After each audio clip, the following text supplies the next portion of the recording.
Judas Iscariote. Judas fue uno de los apóstoles de Jesús. No se menciona sobre su llamada ni cuándo se unió a los apóstoles, pero el Evangelio de Juan pone un antecedente importante de la felonía de Judas, ya que él era el tesorero y, según ese evangelio, Judas se apropiaba del oro destinado a los pobres. Como uno más de los apóstoles de Jesús,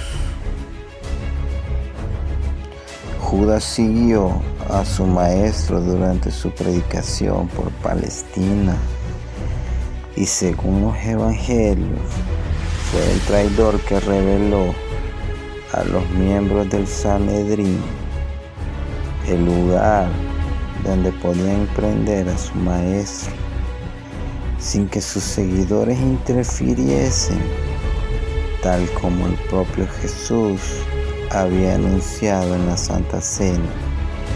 Él mismo fue quien dirigió a los guardias que arrestaron a Jesús y les indicó dónde estaba el maestro. Como típica traición de todos los tiempos, Judas ha sido ejemplificado o tomado como sinónimo de traición en todos los tiempos.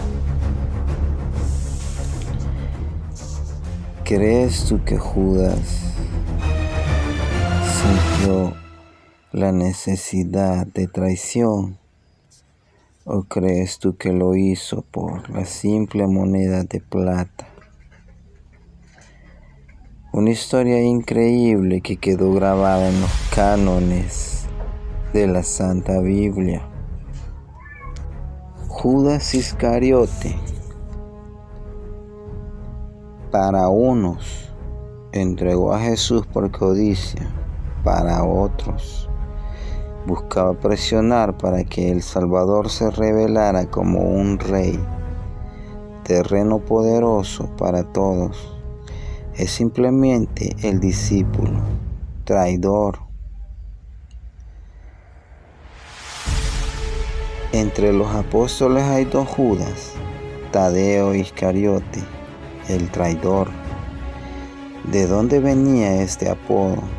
Algunas versiones atribuyen el sobrenombre a la palabra griega Sicarius, que significa asesino, por pertenecer a los celotes, una fracción de la resistencia judía a la ocupación romana. Otros relacionan a Judas con la tribu de Isaacar. Sin embargo, existe una opinión más extendida y verosímil. Judas tenía un nombre bastante común en su tiempo. En la traducción griega es equivalente a Judá. Era originario de Cariot, un pequeño pueblo del sur de Judea. De allí el apelativo Ischariot, explica el teólogo. Fue el único judío entre los 12 que Jesús eligió. El resto eran galileos y por ello poseía ideas religiosas más enraizadas y un gran apego a las concepciones tradicionales del Mesías, que era esperado en la forma de un profeta, de un gran sacerdote o de un rey, que sin duda derrotaría a los invasores. Judas es cautivado por la figura de Jesús, pero cuando éste se presenta como Hijo de Dios, debió sufrir un gran impacto y una terrible decepción.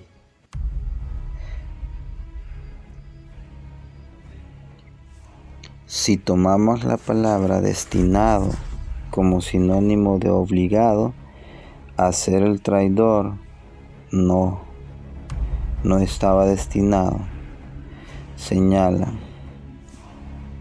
Judas siempre tuvo la libertad para determinar sus actos, para interpretar la postura de algunos defensores de Judas que lo eximen de culpa e incluso lo exaltan al atribuirle mérito por detonar la pasión y la crucifixión de Jesús, hecho central de la redención cristiana.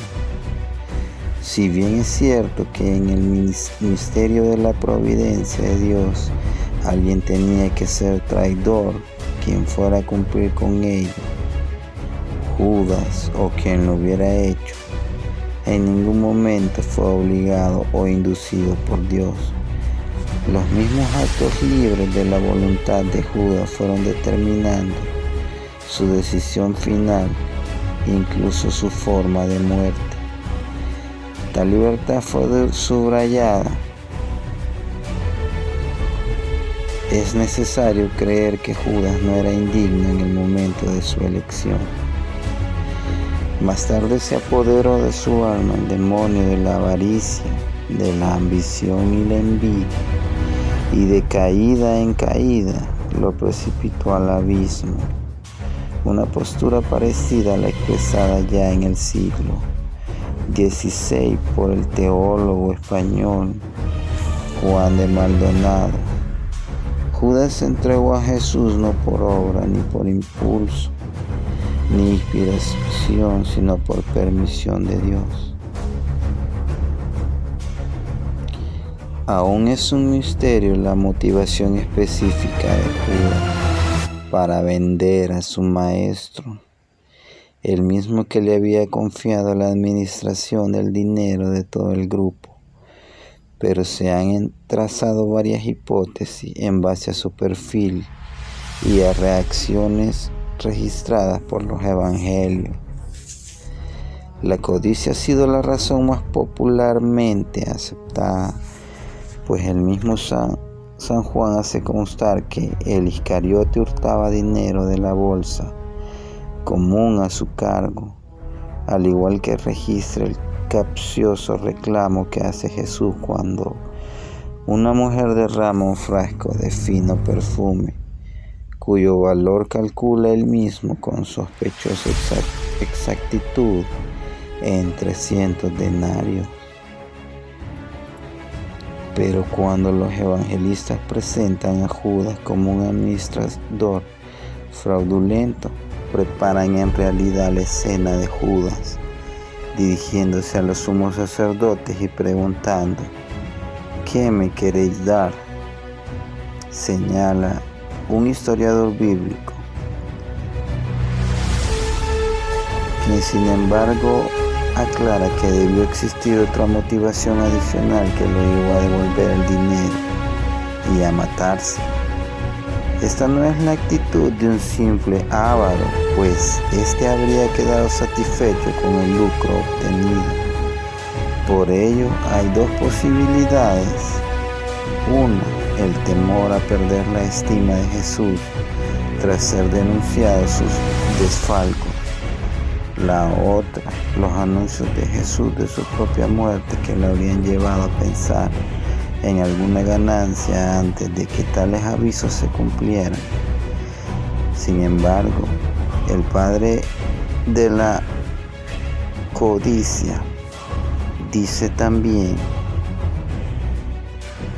tal exactitud debería dar credibilidad ante los guardias que realizarían el arresto.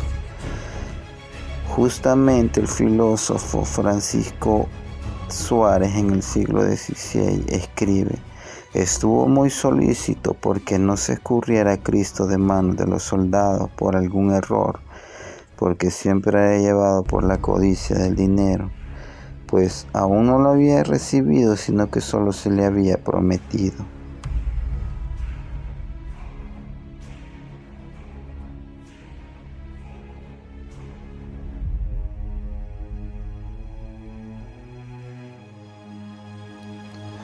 Tras ver el sufrimiento de Cristo, sintió Judas el horror de su pecado, pero le faltó la confianza.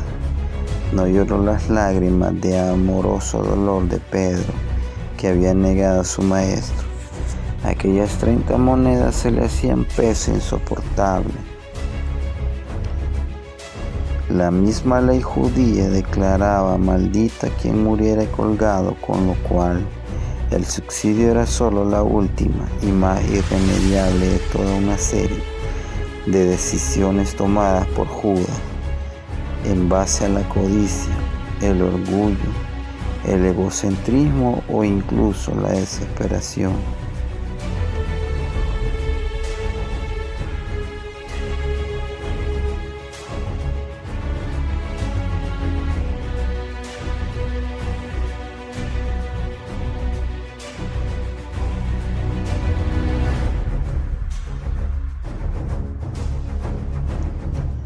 Pero si nosotros le preguntáramos a Jesús, ¿qué nos diría? Nos diría: si supieras lo que tuve que hacer para salvarlo.